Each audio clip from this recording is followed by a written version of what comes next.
మచ్చని మనం చెరిపేయాలని చెప్పేసి మరి ఇక్కడ కోరుకుంటున్నాను. అంతేకాకుండా మా కూటమి ప్రభుత్వం కోనసీమలో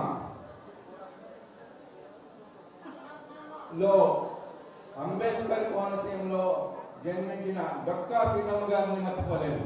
డొక్కా సీతమ్మ గారి పేరు మీద మధ్యాహ్న భోజనం పథకం పెట్టారు. అలాగే సామాజిక శెట్టిబలిజీ సామాజికవేత్త సత్యబలిజీ జాతక దొమ్మేటి వెంకటరెడ్డి గారిని మర్చిపోలేదు. దొమ్మేటి వెంకటరెడ్డి గారి విగ్రహం పెట్టి దొమ్మేటి వెంకటరెడ్డి గారి దినము ప్రత్యేకంగా ప్రకటించి ఆ మార్చి 23 ప్రకటించడం జరిగింది. అలాగా అన్ని కులాన్ని కలుపుకుంటూ ఒక కుటుంబంగా మేమందరం కలిసిమెలిసి వెళ్తున్న ఈ రోజు మీకు మా కూటమి ప్రభుత్వం నుంచి ప్రత్యేకంగా చెప్పగలిగేది ఏంటంటే, మేము కులాలను చూడం, మేము అందరినీ కలుపుకొని మేము ఉపాధి చూస్తాం, మేము ప్రజల అభ్యున్నతి చూస్తాం. అంతే తప్ప కులాలను కానీ మతాలను కానీ ఇలా చుట్టుపెట్టే ఆలోచన ఆ గొడ్డల ప్రభుత్వానికి మాత్రమే ఉంది.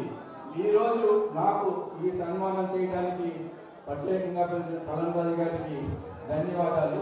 మీ వల్ల పలన్రాజు గారితో ఉండే వాళ్ళందరికీ కూడా ప్రత్యేక ధన్యవాదాలు. ఇంత ఆప్యాయతతో ఇక్కడికి రావటం నా బాధ్యత పెంచింది. మీకు ఆల్రెడీ పలన్రాజు లాంటి వారు, సుభాష్ లాంటి వారు నాయకు ఏ సమస్యలు ఉన్నా నాకు ఎప్పుడు ఫోన్ చేస్తూ ఉంటారు. పలన్రాజు గారు ఒకరోజు ఫోన్ చేసి, రాజుల్లో ఉప్పు నీరు కొబ్బరి చెట్టు ఇబ్బంది పడుతుంది, దీనివల్ల చాలా ప్రమాదం వస్తుందండి, చాలా పంటలు పోతున్నాయి కొబ్బరి చెట్లు అని చెప్పారు. అంటే ఒక సమస్య పట్ల ఆయనకున్న అవగాహన. నేను వెంటనే రామానాయుడు గారు మాట్లాడాను. వెంటనే డిప్యూటీ సీఎం పవన్ కళ్యాణ్ గారు ఇక్కడికి వచ్చి అది చూసి 27 కోట్లు బడ్జెట్ శాంక్షన్ చేసి వర్క్ స్టార్ట్ చేయడం జరిగింది. అలాగా ఏ విషయంలో కూడా కోనసీమలో చిన్న విషయంలో కూడా మా సోదరులు నాకు ఎప్పటికప్పుడు ఇన్ఫార్మ్ చేస్తూ ఉన్నారు. ఎందుకు మన ఒక సోదరుడు బ్యాడ్మింటన్ సాత్విక్ అని అమలాపురం నుంచి ఉన్నారు.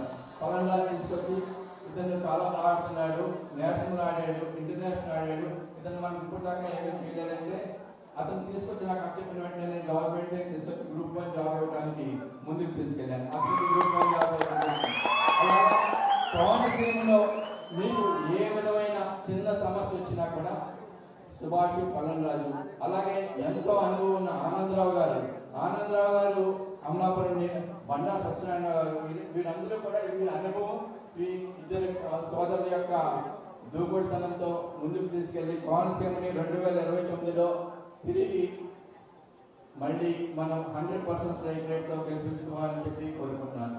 ఈరోజు ఈ సన్మానం నాకు బాధ్యత పెంచింది. కోనసీమ నాది కాకినాడైనా కోనసీమ నా సొంత ఇల్లుగా భావించి నేను ఎప్పుడు ఏ కోనసీమలో సమస్యలో కూడా నేను ముందుండాలని చెప్పి తెలియజేస్తున్నాను. అలాగే ఇప్పుడు ఏ విధమైన సమస్యలున్న సోదరి రహీనా చిన్న సమస్య ఇచ్చారు, ఒక చదువుకోవాలని చెప్పి ఏ విధమైన సమస్య ఉన్నా కూడా ఇక్కడ కూడా ఒక ప్రజా సమస్యల కోసం మేము ఆదుకోవడానికి ఒక ఆఫీస్ ఓపెన్ చేసి దీంట్లో జిల్లా అధ్యక్షుడు గుంటూరు సాయి గారు, మన ఆనందరావు అందరూ ఇన్వాల్వ్ అయ్యి ఎప్పుడు చిన్న సమస్యలను కూడా మనం ఎంతవరకు చేయగలం అన్న ఉద్దేశంతో ముందుకు తీసుకెళ్తామని చెప్పి తెలియజేస్తూ